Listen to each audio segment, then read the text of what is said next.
नमस्कार।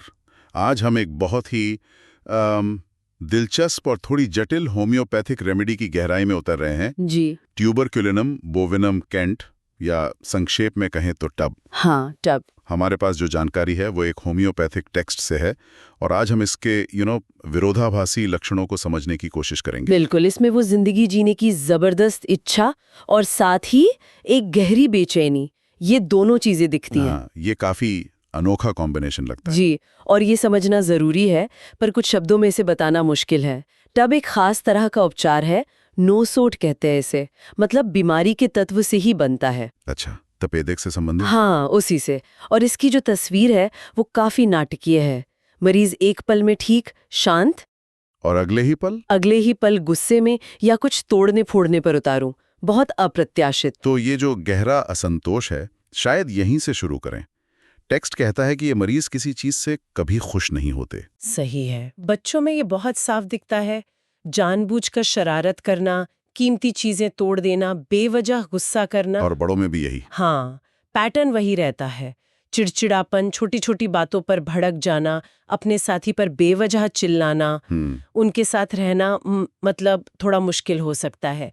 उनमें आक्रामकता और थोड़ा स्वार्थ वो ज्यादा हो सकता है। ऐसा लगता है जैसे वो लगातार कुछ खोज रहे हैं। हाँ, एक संतुष्टि जो उन्हें मिलती ही नहीं। और शायद इसीलिए वो हमेशा बदलाव चाहते हैं, नौकरी, घर, शहर। बिल्कुल। टेक्स्ट में इसे रोग संबंधी कॉस्मोपॉलिटनिज्म कहा गया है। क्या मतलब है इसका? मतलब एक ऐसी बेचैनी जो उन्हें कहीं टिकने ही नहीं देती। घूमना, यात्रा करना, लगातार बदलाव की इच्छा, ये बहुत तीव्र होती है। तो ये एक तरह का कीनोट हो गया। हाँ, ये उन खास लक्षणों में से है जो डॉक्टर को ट्यूब के बारे में सोचने पर मजबूर कर सकता है, खासकर अगर परिवार में या मरीज को खुद कभी टीबी रहा हो। लेकिन मुश्किल ये है कि बदलाव के बाद भी बेचैनी बनी रहती है, वो संतुष्टि फिर भी नहीं मिलती। ये समझना थोड़ा मुश्किल है। एक तरफ तो जिंदगी को भरपूर जीना, जैसे मोमबत्ती दोनों सिरों से जलाना। हाँ, बिल्कुल। और दूसरी तरफ ये असंतोष, ये विनाशकारी झुकाव। देखिए, टेक्स्ट के अनुसार उन्हें लगता है जीवन छोटा है, तो उसे तेजी से जीना है, ऊर्जा बचानी नहीं है। उनका मेटाबॉलिज्म भी तेज होता है, अक्सर दुबले पतले फुर्तीले होते हैं। सल्फर या नक्स वोमिका जैसे। हाँ, दिखने में वैसे हो सकते हैं, पर मानसिक तस्वीर बिल्कुल अलग है।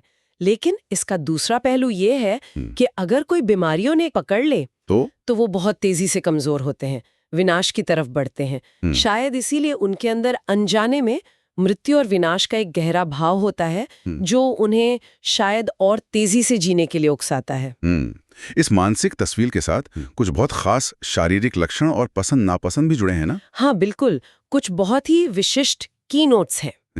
जैसे उन्हें पहाड़ी जंगल, सूखी हवा ज्यादा पसंद आती है। और नापसंद? समुद्र के किनारे या ठंडी नम हवा में उनकी तकलीफें बढ़ जाती हैं। अच्छा। और खाने में भी खास पसंद है। फैट वाली चीजें, पोर्क, तेज स्वाद वाले मीट जैसे सलामी, स्मोक्ड मीट। और आइसक्रीम। हाँ, आइसक्रीम की भी तेज इच्छा दिखती है। और वो रात के पसीने वाला लक्षण मैंने पढ़ा। हाँ, कि वो बहुत ज्यादा होता है। जी, रात में बहुत पसीना आना, इतना कि कपड़े बदलने पड़े, बिस्तर गीला हो जाए, और अक्सर बिना बुखार के। ये भी एक महत्वपूर्ण संकेत है। एक और चीज जो वाकई बहुत अजीब और विशिष्ट लगी, वो है कुत्तों और खासकर बिल्लियों का डर या नफरत। हाँ, ये बहुत ही महत्वपूर्ण कीनोट माना जाता है। सिर्फ नापसंद नहीं, गहरी घृणा या डर।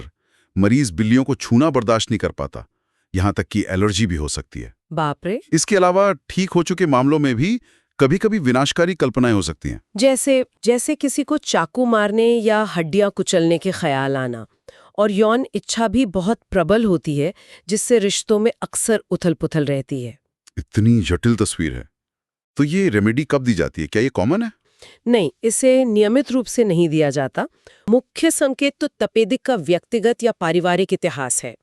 लेकिन सिर्फ इतिहास काफी नहीं है। नहीं, बिल्कुल नहीं। पुष्टि के लिए इन मुख्य लक्षणों का मिलना जरूरी है, जैसे बिल्लियों से नफरत, पोर्क या फैट की इच्छा, रात का पसीना, बार बार सर्दी लगना, वो बेचैनी और बदलाव की इच्छा, थोड़ा द्वेषपूर्ण व्यवहार, ये सब। अच्छा, टेक्स्ट में एक और दिलचस्प बात थी। जिन लोगों का टीबी का इलाज पहले एंटीबायोटिक से हुआ हो, जैसे स्ट्रिप्टोमाइसिन, हाँ, उनमें कई बार बाद में गंभीर चक्कर आ सकते हैं। ऐसा महसूस होना जैसे सिर जकड़ा हुआ है या कचरे से भरा है। जी, ये भी एक संभावित संकेत है। बताया गया है कि ट्यूब इसमें मदद कर सकता है। तो कुल मिला के ट्यूबरक्युलिनम एक बहुत बहुस्तरीय तस्वीर पेश करता है।